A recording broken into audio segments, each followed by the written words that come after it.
is your host, Benjamin Saxton, and welcome to a Fire's Chance podcast, where we give people in the combat sports world an opportunity to talk about the things worth fighting for. Today's guest was the 2008 World University Champion, two-time WCWA National Champion, 2010 WCWA Wrestler of the Year, placed second in the U.S. Open 09, 2013, 14, 19, second in the 14 World Team Trials. In 2016, won the Dave Schultz Memorial International Championship, and then in 2019, World Teams Trial Challenge Tournament Champion. Katherine Shai, how are you doing? I'm doing good. Thanks for having me, Ben. Absolutely. Long list of accomplishments, but I'm happy to talk with you. I think today's going to be a great conversation. Women's wrestling, Olympic trials, you've kind of proven that you can take a layoff, took a little layoff, come back. Never easy in any sport, especially to do it on such a high level. So it's pretty remarkable that you were even, I think it's a testament to your skills, but to take a time off and then come back and still compete. But today's conversation, I want to talk a little bit about kind of your past, because those that know you, those that don't know you, you come from a very pronounced family in the wrestling world, right? Your dad, successful, your mom being a very good promoter for women's wrestling. So I want to talk a little bit about that, kind of the challenges and the advantages maybe of growing in that household. And then we can transition to the professional world of what you're doing now, women's wrestling and women's combat sports in general. So I know you kind of interact with other athletes outside of wrestling too. Yes. So I think that might be an interesting topic too, of how to kind of blend the two sports together. Mm-hmm. So let's kind of start with kind of growing up, your sister being a wrestler, seeing that, and then what advantages and kind of disadvantages did you have to go through in that upbringing? Yeah, I think it was definitely a very unique environment. So speaking of just like father, family wrestling, like my dad was everything was wrestling in our household. I think that made it a challenge, right? Because as much as my sister loved wrestling. She could be on the national team for almost 10 years. She was an alternate for the Olympic team in 2004 and 2008. I had a lot of guidance and a lot to like look forward to. She's 3 years older than me. So it was like very much like my path set in front of me. Oh, here's what's next.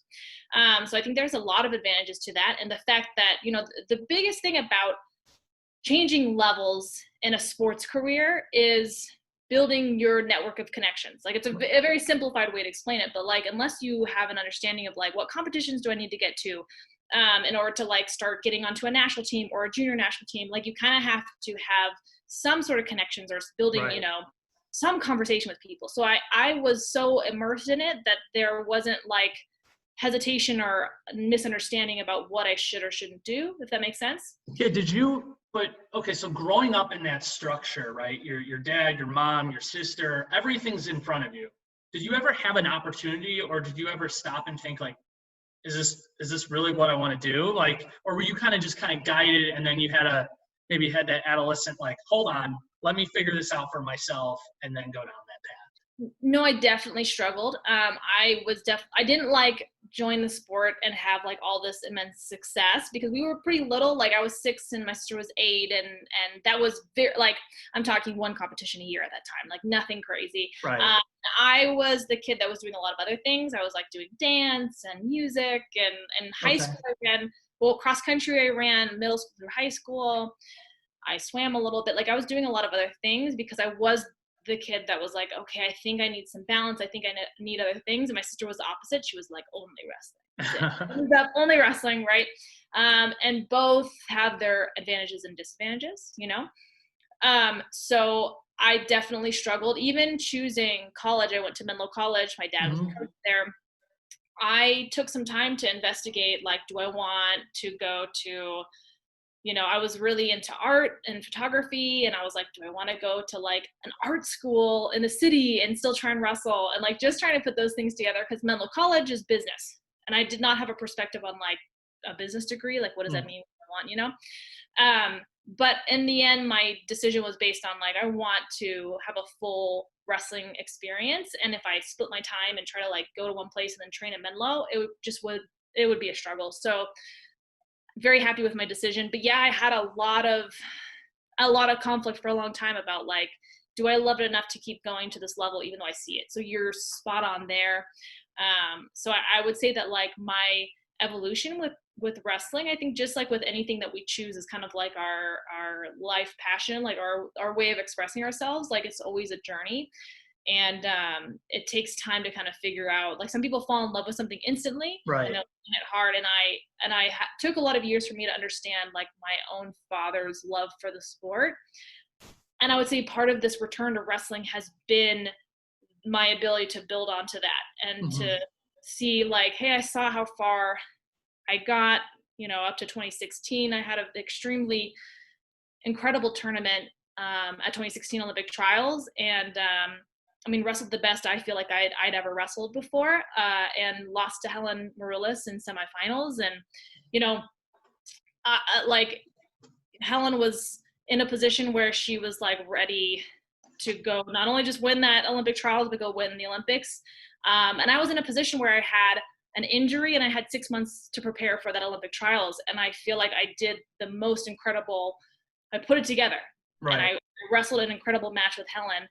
And so part of it was like, hey, I'm just finding that love for sport and for wrestling in a way I never found before. So I think I have to say it's been like a lifelong journey because I've been around the sport my whole life. Right.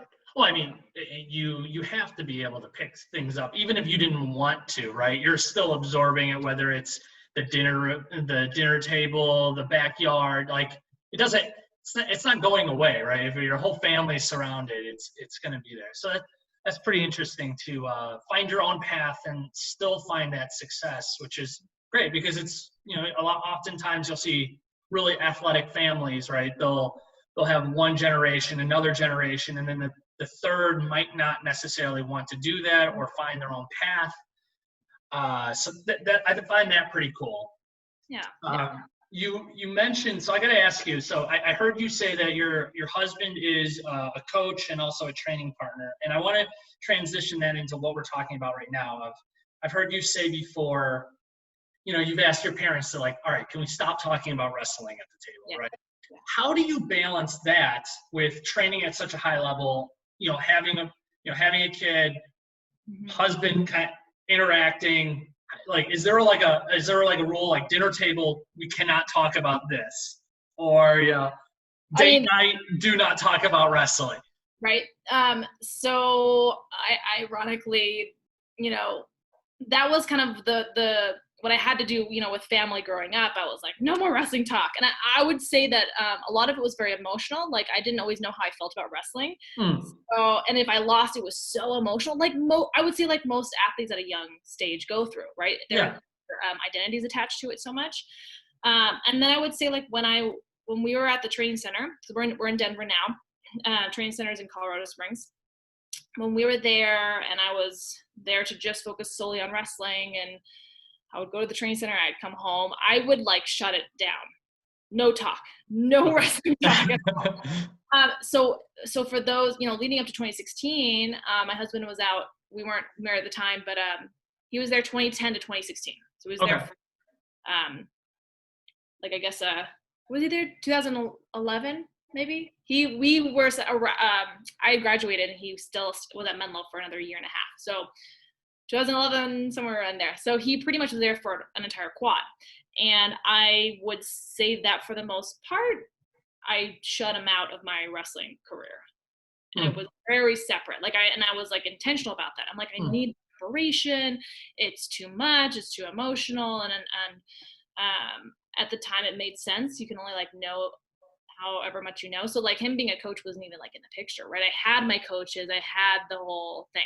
And then returning to wrestling, being in a totally different city, not being where I had actual like my own coaches, that really changed everything, changed the conversation. Like me saying I'm going to start wrestling again had to be an entire family. Oh, right. Decision. So, and then as we approached competition more, he was getting more and more involved. And by the time we got to world team trials last year. So last year, May, I told him like, hey, I'm not going to have a coach with me. Like we have for women's wrestling. And so here, I'll kind of start merging some of that like MMA side. So I started, my full-time training situation is at DCO MMA out here. So I'm because there's a huge MMA scene in Denver. Yep. And so I would just like hop around to different like gyms and go to their wrestling practices. So there's a lot of guys in the UFC that I've like, the elevation fight team that I'll grabbed and wrestled with them. And they've all been really, really awesome. Not Neil Magny because he's too giant, but some of the smaller guys, I'm blanking on their names, but I can look them up. Oh my gosh, I'm blanking people's names. It will come back to you. They'll come back. I haven't been there as much anymore, but definitely when I first started. So, for the MMA world, they're like shocked to hear that I'm like, yeah, if I am training at the training center, it's the national team coaches. Right. They are not going to come with me to my competition because they're national team. It's like there's too much politics. They're like, hey, Coach Terry Steiner is coaching Katherine Shai against, another person that's from the Olympic Training Center or another national team member. Like it doesn't seem right, Right. So what ends up happening is you go with your club sponsor coaches, and it could be someone that you never see. And it is a really bizarre concept. Yeah. Yeah, that really is, to have that all be in one central location, and then it's like, okay, good luck. Yeah. Go do your weight cut, go do, all these things kind of, but like we've provided the resources, so now you go on your own. So it is a bizarre concept, and not until I like left the training center situation did I realize how impactful that kind of was for me, on a mental standpoint of my training while I was there and the support. And it was kind of like, my sister and I have discussed this a lot. Like once we got to a competition, everyone's like, cool, well, you have your family, your mom and your dad, and they're in wrestling. And my dad was in a fragile state health-wise. And so it wasn't really, he passed in 2012. And it wasn't really like, I was not feeling good about having him, like dragging him around all day. That's a lot. It's a lot. It's a lot. So I think that all those things had a major factor to my growth as an athlete during that time, because I was always like, I've always been like runner up. I kind of joke like so I was saying at the beginning, my sister was third in 2004, 2008 at Olympic trials. I was third in 2012 and 2016. So I was like, it's the whole Fallon curse, which is our main name. But now we're moved on for that. But no superstition. So I think that makes a really big difference. So full circle. So when I was going to that world team trials tournament, I told my husband, like, I'm not going to have anybody in my corner. The coach, at DCO, like he's not able to come because he'd come to my first competition and then the US Open where I was second. That was like truly my second competition at the US Open. And then he wasn't able to come to that. And I was like, I can pull this coach, but they were like, if so-and-so's in your corner, I can't coach you. If so-and-so's in your corner, then this coach, like that's exhausting. And I'm like, I just need someone to like manage me and manage be with me and help me with food and help me like be in my corner. Like, so that was our first experience together and it was awesome. That's great. And once we established that, this whole last year has been a complete transformation. So I would say that now wrestling, there's never an off. And we are so excited about it. Like the approach is not draining. If it's a draining situation, then we're like backing off. But like we knew we had a limited amount of time. And now we know we only have another year, right, to get ready. So the talk doesn't ever need to turn off. Like he's constantly like sending me, hey, look at this video, hey, look at that video. Like we are excited about, like when I talk about, and I've tried to talk about with like some of my younger athletes that, whether we are connected through the training center or the junior team, I really try to emphasize growth mindset because it's different than even I thought it was. And truly, like my husband and I are in this growth mindset state. Like, hey, whenever there's an opportunity to talk about it, like if I'm emotional about it and I'm like, shut it off, then there's something I'm resisting, or there's something that my mind is resisting for a reason. So it's like recognize it instead of shutting it off. And so I would say like now there's never an off button. And it's really okay. It's fantastic. And I've never been in the state because I've been the opposite for most of my career. It's been like, shut it down. I'm overwhelmed. It's too much. Now I'm like, give it all to me. So do you think do you constitute that to like just changing the way you're viewing it now, the feedback that's coming in? Yes. Yes. Here's a good example. We always have a beginning of the year, like conference kind of, or talk with our national team coaches. And at the beginning, like when I first got to the training center, I couldn't even get through one of those talks without being emotional and like maybe crying, because it was like, even though it was supposed to be feedback, it felt like, well, this needs work and this needs work. And it was like, I know, and I'm trying. Like, it was so emotional to me. So I had to work through those things. So part of it's been my own growth of like, why am I reacting so emotional to feedback? Right. Because it's that self-talk. I was like putting myself down. I'm like, everything that's showing up is me being like, but I'm trying as hard as I can. And it was playing a victim role. So there's been a lot of, I've had to just do so much introspection, and that's truly like the path of an athlete, Olympic level, Olympic of a wrestler. Like, you truly have to like peel back the layers, like expose yourself. I think I'm not putting words in your mouth, but like, so there's a lot of people that just struggle in general with feedback, right? So if it's athletics, outside of athletics, they have a hard time taking feedback, whether it's insecurities, if it's you just feel like you've given it your all, there's nothing else I can do, or it's just for whatever the reason. And I think from everybody I've talked to and everybody that I've seen that struggle with that, a very common denominator is just once they kind of realize that positive intent, like whoever's giving that feedback, right? It's never coming from a bad place. Like, oh, you did bad. Like, you need to improve that. It's that positive intent behind it. And then it's like, okay, well, they're just trying to help me, right? Sometimes you need that second, like, okay, this didn't go my way. Just give me a minute and then I'll absorb it all. But that's pretty cool. Yeah. I mean, I think that's like that saying of always anticipate that it's coming from a good place. Yeah, like yeah. Like when you're frustrated or things are going your way and people are calling you back, whatever, you're like, okay, I'm just going to anticipate that it's for a good reason, that it's positive intent, that someone's not being malicious, right? And then I think it really comes down to some self-exploration and like some self-healing, because all those things are very true. Like, it was my own insecurities that were showing up. It was my inability to recognize that I had a major role in my career. And I think I got to the training center anticipating that everyone else, like, I'm here and everyone just following suit and just doing the like closing, taking, putting on those blinders and just doing the work would be enough. Right. And the rest would just like play out. And it didn't play out. It didn't play out like I wanted.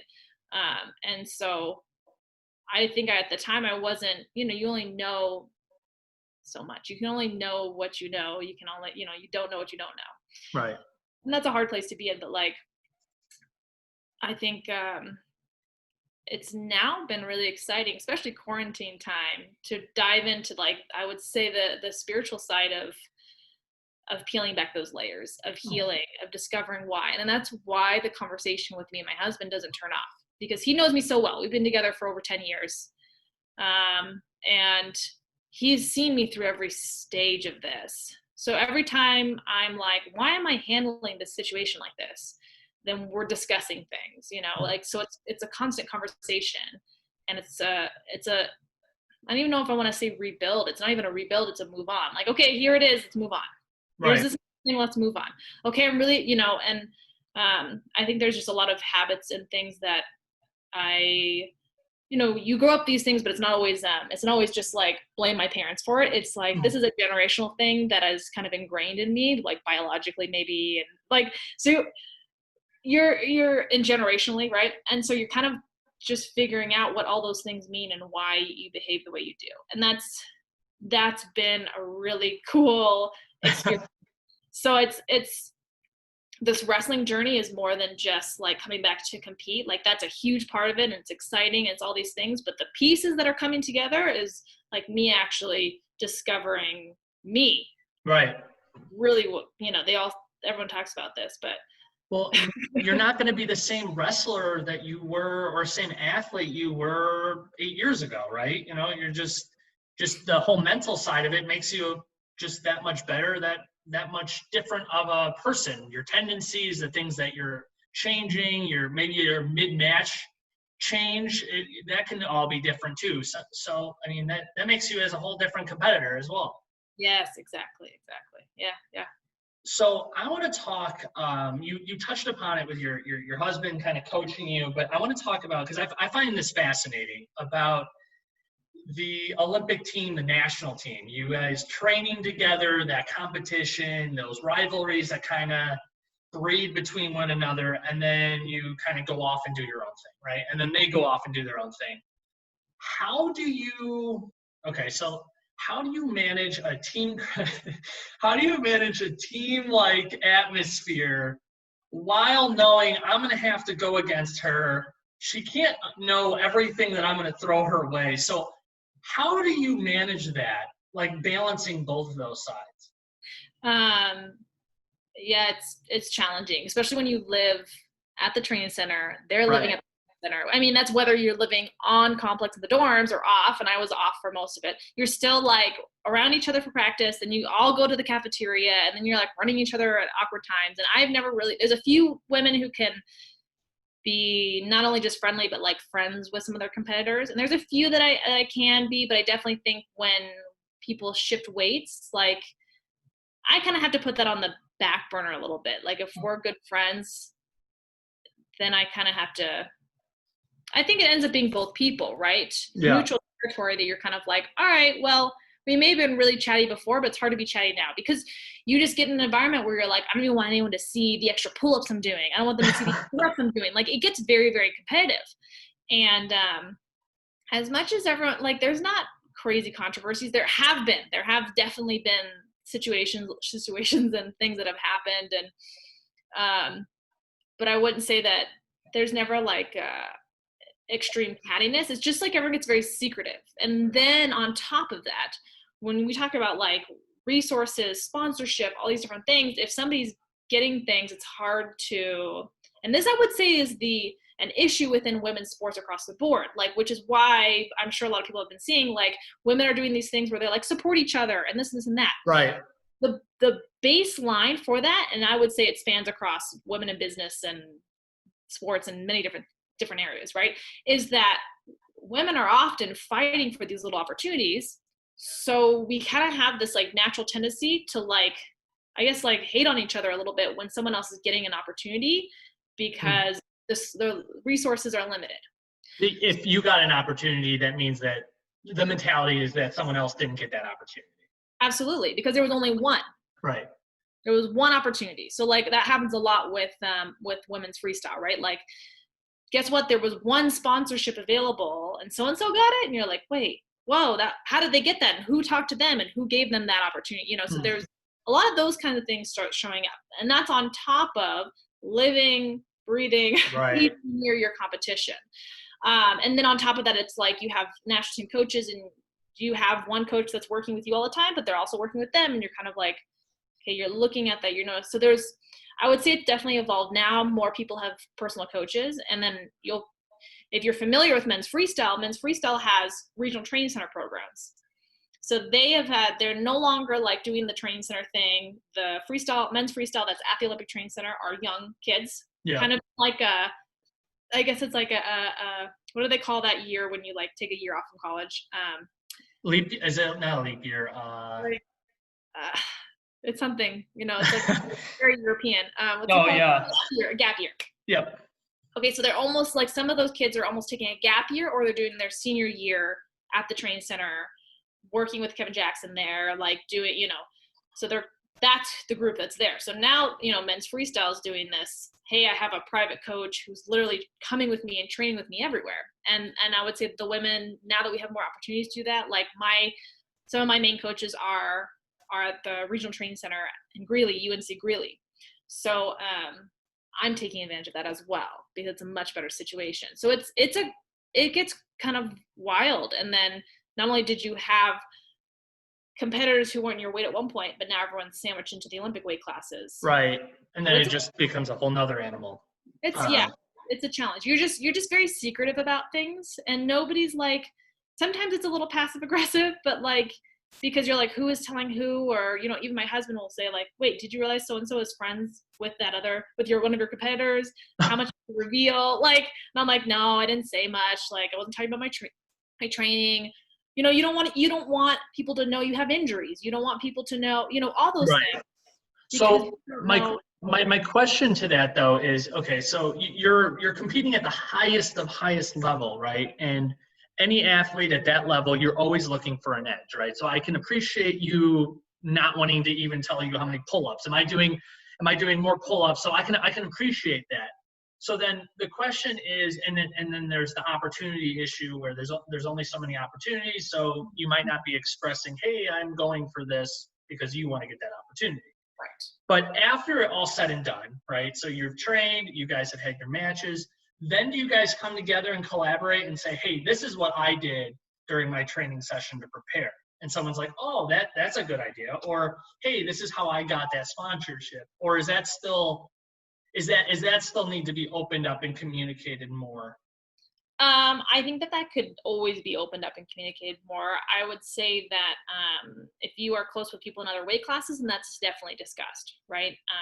I'm very close with a few other people, and especially quarantine time, we've had, like, I have a group of athletes and we do like a Zoom call, a stance and motion workout. And then sometimes we're just like, hey, let's touch base, or hey, so-and-so told me about like what they've just recently been doing, how they've been hustling. So we've had more dialogue now, you know, more than in the past. But that can always be opened up more, I think, for sure. Okay. Because it's never like I heard, you know, we recently, Flow Wrestling had a card where they had Frank Chamizo, Kyle Dake wrestle, and somebody was kind of talking, they're like, oh, well, I'm sure that Kyle Dake and Jordan Burroughs are talking about how to beat Frank Chamizo. And I'm like, I don't know if they really know if that's for real, because those guys, they're building up they're going to have to wrestle probably at finals for Olympic trials next year. They're not calling and chit-chatting about this competitor. If they are, then I'm really impressed that they're doing that. You know, I don't know if that happens amongst the, like, in the fighter world, where they're like, hey, competitor, I know you've fought this competitor. What was your take? I don't know. I think it could be a pride thing. Like, nobody wants to call and be like, how do I do this? I don't know how, right?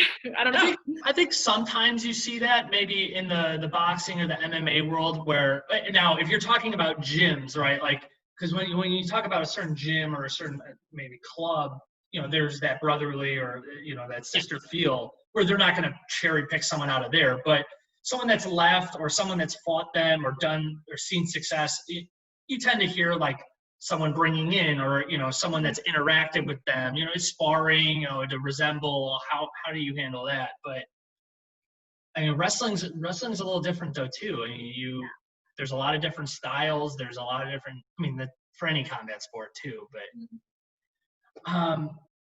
for women's wrestling, I mean, there's the big movement. You know, the how she wrestles, the hashtag that was going around, trying to just promote women's sports, women's wrestling. For those let's just say, for those that aren't tuning in, that we're trying to have them tune in, right? Yeah. We've talked about rivalries. We've talked about different things. When we look at other sports, that's something that draws people in, whether it's two people that have been maybe trash talking one another, or there's a bad blood, or maybe it's just a really high level competitiveness where they've gone back and forth, right? You know, he's won, she's won.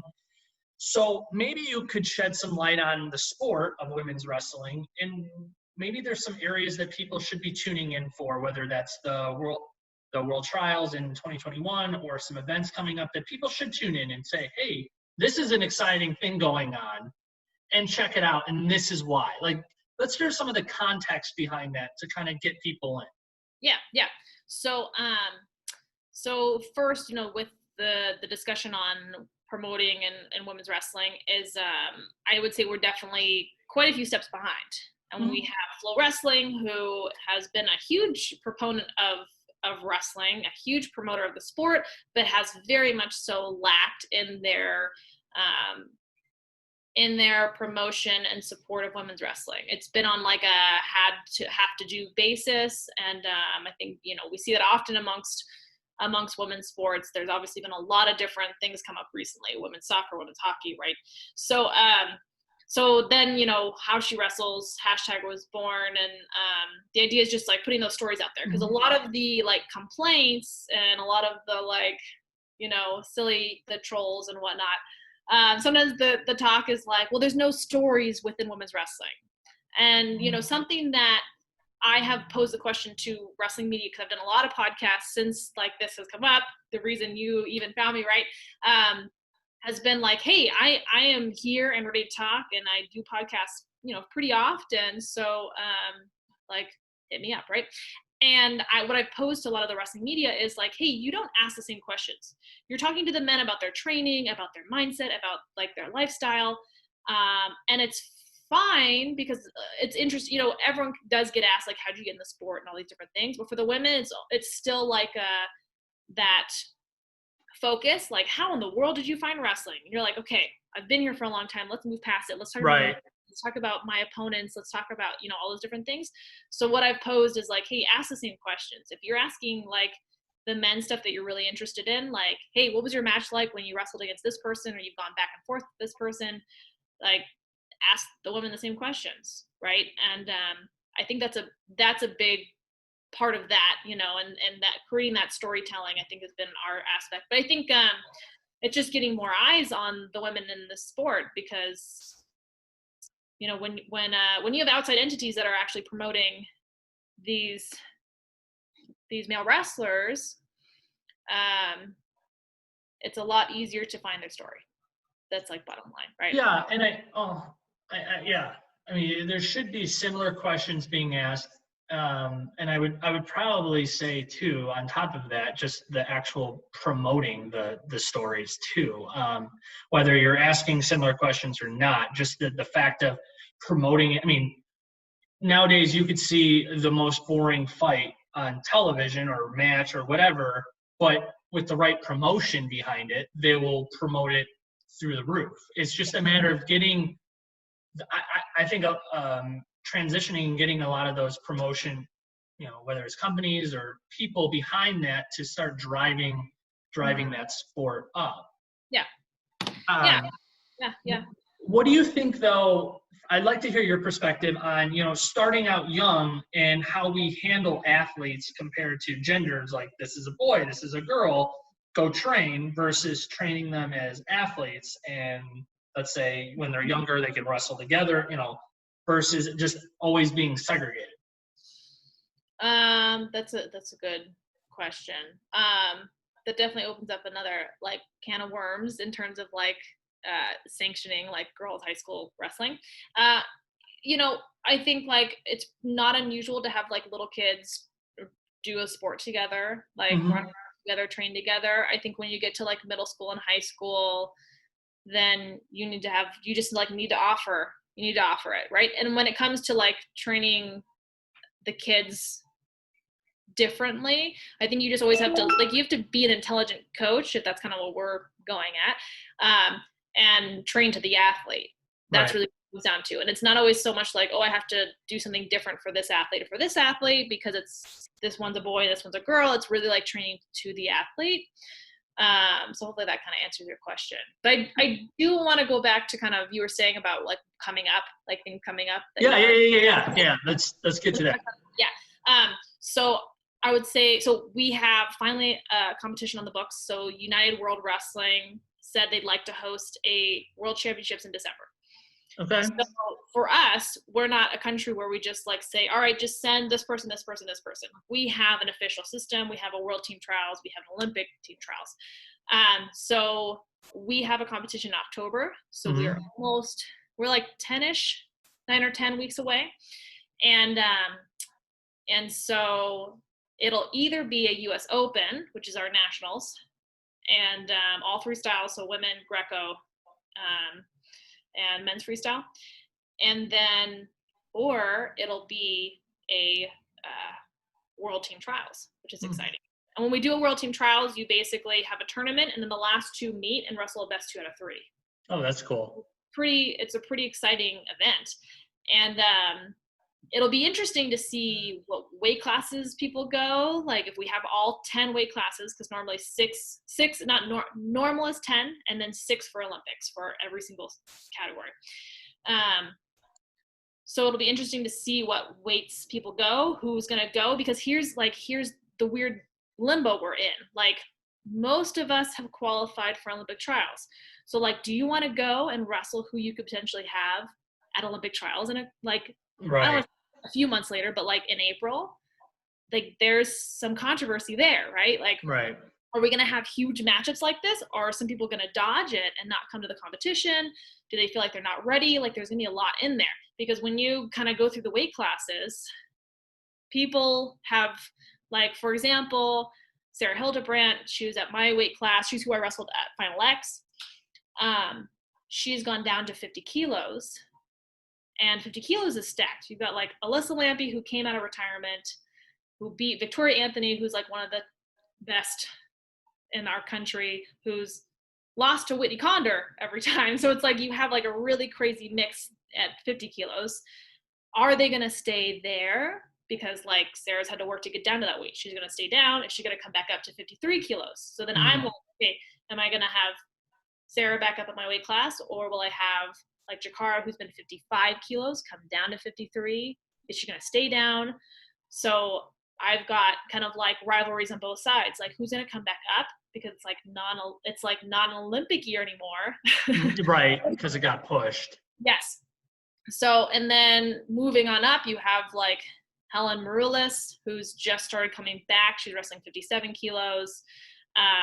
Will she wrestle in this competition or not? Like you just have a lot of high level, like our whole national team, like top 3 to top 5 women in every category has like world potential, has national team potential, like top level women. And there's just going to be a lot of angst.